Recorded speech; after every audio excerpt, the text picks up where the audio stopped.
अस्सलाम वालेकुम नाज़रीन, मैं हूं वकास अज़ीम और आप देख रहे हैं 24 न्यूज़ HD। नाज़रीन, पाकिस्तान और हिंदुस्तान के दरमियान कशीदगी बढ़ती हुई जा रही है और इस दौरान पाकिस्तान ने भी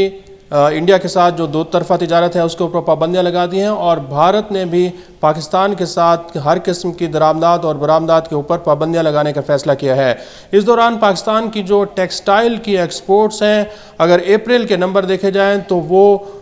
काफ़ी हद तक उसमें कमी रिकॉर्ड की गई है। इस वक्त मेरे साथ all Pakistan textile mills association के चेयरमैन कामरान अरशद साहब मौजूद हैं। हम पूछते हैं कि सर ये फरमाएगा कि सबसे पहले जो इंडिया ने पाकिस्तान की ट्रेड पर पाबंदियां लगाई हैं इसके क्या असरात होंगे? जी, बिस्मिल्लाहिर्रहमानिर्रहीम। मैं नहीं समझता कि इसका बहुत ज़्यादा असर होगा। जो आपने अप्रैल का नंबर कहा कि वो कम आया है, उसमें ज़्यादा रोल जो सिंध पंजाब बॉर्डर पे स्ट्राइक थी ट्रांसपोर्टर्स की तो नहीं थी, खैर जो भी वो जिस वजह पे थी वो स्ट्राइक ने मुतासर किया क्योंकि वो 12 दिन स्ट्राइक 12 से 13 दिन स्ट्राइक चलती रही है, तो उसकी वजह से हमारा अप्रैल का नंबर कम आया। उम्मीद मैं करता हूँ कि मई का नंबर अप्रैल से बेहतर होगा। सर, भारत ये दावा कर रहा है कि हमने पाकिस्तान की इंपोर्ट और एक्सपोर्ट के ऊपर जो पाबंदियां लगाई हैं इससे पाकिस्तान को मुआशी धचका लगेगा, ये बात और ये दावा दुरुस्त है? जी, कुछ हद तक दुरुस्त है। रीज़न बीइंग कि उन्होंने क्या किया है कि जो भी जहाज़, बहरी जहाज़, कंटेनर शिप्स कराची पोर्ट आते थे कार्गो डिस्चार्ज करने या कार्गो उठा के, फिर जो उन्होंने port of call Mumbai port, Nhava Sheva port या कोई भी इंडियन पोर्ट करना होता था, वो इंडियन गवर्नमेंट ने सख्ती से मना किया कि हम किसी कंटेनर शिप को इजाज़त नहीं देंगे जो कराची पोर्ट से कार्गो उठा के इंडिया की तरफ आएगी। तो लिहाजा उसमें इंडिया ने तो जो माशी जारियत का मुजाहरा किया वो अपनी जगह पे, उसमें हमारा तो नुकसान होगा लेकिन नुकसान उनका भी होगा, क्योंकि जो चीज़ हम प्रोड्यूस करते हैं टेक्सटाइल अपैरल गारमेंट, वो इंडिया सेम नहीं करता या ज़्यादा महंगी करता है। लिहाजा इसका भी हल इंटरनेशनल शिपिंग लाइंस ख़ुद निकालेंगे और हमें तो आदत पड़ गई है मुख्तलिफ़ इश्यूज़ के साथ लड़ने की, whether economic, whether climatic, whether terrorism. और मैं समझता हूँ कि पाकिस्तानी एक रेजिलिएंट कौम है, तो लिहाजा इसका भी हम कोई ना कोई हल इंटरनेशनल शिपिंग लाइंस के साथ निकाल लेंगे कि पोर्ट ऑफ कॉल पाकिस्तान के बाद वो सलाला, ओमान या दुबई कर लें एंड इंडिया के लिए शिपिंग लाइंस अपना रूट ही सेपरेट कर लें और उसमें कराची को शामिल ना करें। तो कुछ रिपोर्ट्स ये भी हैं कि पाकिस्तान और इंडिया के दरमियान तिजारत थर्ड कंट्री के ज़रिए हो रही थी, वो मुतासर हो सकती है? मेरा ख्याल है उसमें जो तिजारत थ्रू थर्ड कंट्री थी उसमें इंडियन गुड्स किसी थर्ड कंट्री जाके मिस लेबल हो रहे थे कंट्री ऑफ ओरिजिन चेंज करके, तो वो टेक्निकली स्मगलिंग के ज़िम्रे में आता है या एक गलत ट्रांजैक्शन के ज़िम्रे में आता है। तो अच्छा ऐसी बहाने कंट्रोल हो जाए, हम उनके बगैर रह सकते हैं। अगर उनको इतनी गलत फहमी है कि वो हमसे कोई चीज़ लिए बगैर रह सकते हैं तो फिर हम भी रह सकते हैं। अभी हुकूमत की जानिब से एक इनकम टैक्स आर्डिनेंस तरमीमी जारी किया गया है, टैक्स लाज तरमीमी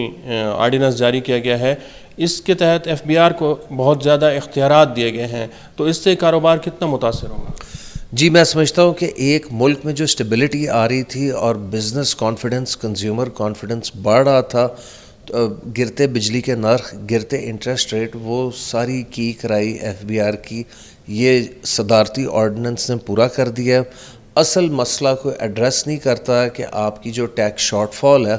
वो कहाँ से पूरी करनी है जब सनतें, तिजारत, कारोबार बंद हो रहे हैं या नकल हरकत में यहाँ से निकल रहे हैं, मुल्क छोड़ के जा रहे हैं, उसको कोई एड्रेस नहीं करता। एंड जो सैलरीड क्लास होती है या जो registered tax payer and registered tax paying industries होती हैं, सारा प्रेशर आप हमेशा उन पे बार बार ले आते हैं, बजाय आप टैक्स नेट बढ़ाएं एंड नॉन फाइलर को उसमें शामिल करें। वो ये करते नहीं है या शायद FBR के पास सलाहियत नहीं है। तो FBR किसी फ्रस्ट्रेशन का शिकार है, हरासमेंट करना चाह रहा है कारोबार को? सर, लग ऐसे ही रहा है और चूँकि बड़ी कड़ी IMF शराइत हैं, तो जो करने वाले इनके काम होते हैं वो ये कर नहीं पाते। लिहाजा सबसे आसान तरीका होता है कि जो एग्जिस्टिंग टैक्स पेयर है उसको हरासा किया जाए, उसको थ्रेटन किया जाए। एंड उसमें फिर अब करेंगे क्या कि जो लाहौर हाई कोर्ट में, इस्लामाबाद हाई कोर्ट में, سندھ ہائی کورٹ میں، پشاور ہائی کورٹ میں یا ٹیکس ٹرائیبیونل میں میٹرز پھنسے ہیں، ان کا یک طرفہ زبردستی غلط فیصلے کروا کے پھر وہ کلیکشن کی طرف جائیں گے، جو میں سمجھتا ہوں کہ بیسک ٹیکس پیئر کے رائٹ پہ ایک بہت بڑا حملہ ہے۔ اور ایف بی آر کے افسران کو یہ بھی اختیار دیا گیا ہے کہ وہ کسی بھی کاروبار کے اندر جا کر اس کو سیل بھی کر سکتے ہیں اور جب تک چاہیں گے وہاں پر اس کی مانیٹرنگ بھی جاری رکھیں گے۔ سر دیکھیں، یہ سارے کام ہے کرنے والے نان فائلر کی طرف، نان فائلر کی طرف یہ جاتے نہیں ہیں، اینڈ میں سفر تو وہی کرتا ہے جو ٹیکس نیٹ میں ہے۔ ایف بی آر نے آج تک کتنا ٹیکس نیٹ بڑھا لیا ہے، یا میں وزیر خزانہ صاحب سے پوچھنا چاہ رہا ہوں کہ جتنے ان کے دعوے تھے دوست تاجر اسکیم اور باقی، ان ساروں کا کیا بنا؟ ان میں تو وہ کچھ کر نہیں سکے، لہٰذا سارے کا سارا ملبہ اور سارا پریشر یہ رجسٹرڈ ٹیکس پیئر پہ لے آتے ہیں، جس کی وجہ سے آپ کی ڈاکیومنٹڈ اکانومی چل رہی ہے، اینڈ وہی ڈاکیومنٹڈ اکانومی رسپانسبل ہے I M F repayments کے لیے۔ تو اگر آپ نے انہی پہ وار کرنا ہے تو میں سمجھ رہا ہوں یہ ایک انتہائی غلط اور ناقص اپروچ ہے۔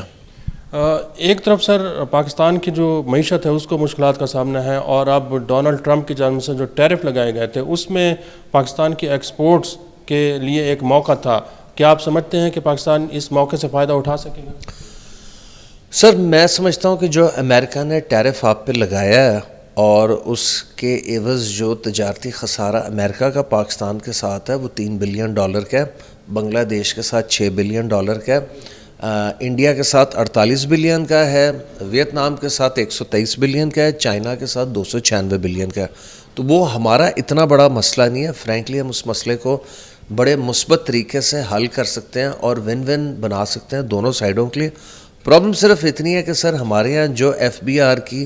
غلط اور ناقص پالیسیز ہیں،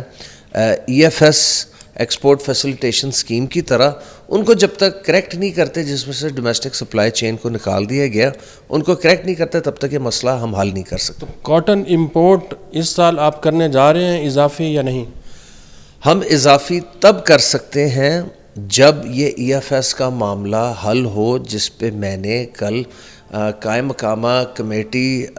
فائنانس کی اور بجٹری پروپوزلز کی سینیٹر سلیم مانڈوی والا صاحب کے سامنے، F B R senior officials کے سامنے اس اسکیم کی فلاز اینڈ کیسے اس سے 120 اسپننگ ملیں ہیں اینڈ 800 جننگ فیکٹریاں بند ہیں، اس چیز کو ہائی لائٹ کیا ہے، اور کیسے آپ اپنی ڈومیسٹک ویلیو چین کو تباہ کر رہے ہیں اینڈ دوسرے ملکوں کی صنعت چلانے میں وایا امپورٹ، وایا جی ایس ٹی فری امپورٹ آپ زیادہ اس چیز کو پروان دے رہے ہیں اور اپنی صنعتوں کو تباہ کر رہے ہیں۔ جب تک یہ چیز، یہ اناملی آپ فکس نہیں کرتے اور ایک لیول پلینگ فیلڈ نہیں کریٹ کرتے،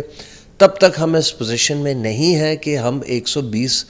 بند اسپننگ ملوں کے ساتھ، اور ہر مہینے مزید 10 کارخانے بند ہوتے ہیں، جس سے 40 سے 50 ہزار روزگار افیکٹ ہوتا ہے،